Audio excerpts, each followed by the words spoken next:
بسم اللہ الرحمن الرحیم۔ السلام علیکم۔ جیسے کہ آپ سب جانتے ہیں کہ رمضان شروع ہوتے ہی بحث شروع ہو جاتی ہے کہ تراویح 8 پڑھی جائے یا 20۔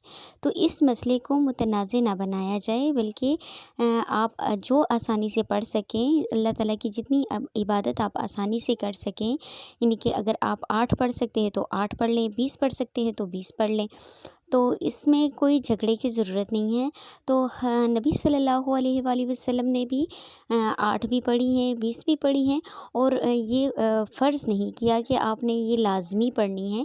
آپ جتنی زیادہ عبادت رمضان میں کریں گے، اس کا آپ کو اس سے کے مطابق اس کا اجر ملے گا، کیونکہ جو بھی ہم عبادت کریں گے، جتنی بھی عبادت کریں گے، اس کا اتنا ہی زیادہ ثواب ہمیں ملے گا۔ تو اپنے ثواب کو بڑھانے کے لیے اگر آپ 20 رکعت پڑھنا چاہیں تو 20 رکعت پڑھ لیں، 8 پڑھنا چاہیں تو 8 پڑھ لیں۔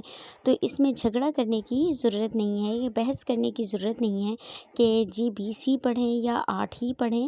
تو ہمارا دین اسلام ہے جو کہ بہت ہی آسان ہے، تو اس میں ہم اپنے آپ کو مشکل میں نہیں ڈالنا چاہیے، اور اسلام ہمیں مشکل میں ڈالنے کا بھی حکم نہیں دیتا۔ اتنا عبادت کریں جتنی آپ آسانی سے کر سکیں۔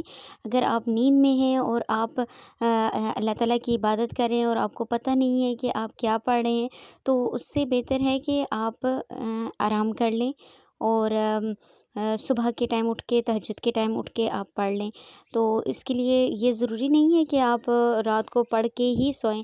اگر آپ صبح جلدی اٹھ جاتے ہیں تو اس میں تہجد کی نماز میں آپ اس میں بھی تراویح پڑھ سکتے ہیں۔ تو قبول کرنے والی رب کی ذات ہے، تو اللہ تعالیٰ ہم سب کی عبادات کو قبول فرمائے اور ہمیں زیادہ سے زیادہ رمضان میں نیکیاں کرنے کی توفیق عطا فرمائے۔ آمین یا رب العالمین۔ جو خواتین اور بچے آن لائن قرآن پاک سیکھنا چاہتے ہیں تو وہ اس نمبر پر رابطہ کر سکتے ہیں اور آن لائن کلاسز لے سکتے ہیں۔ جزاک اللہ خیر۔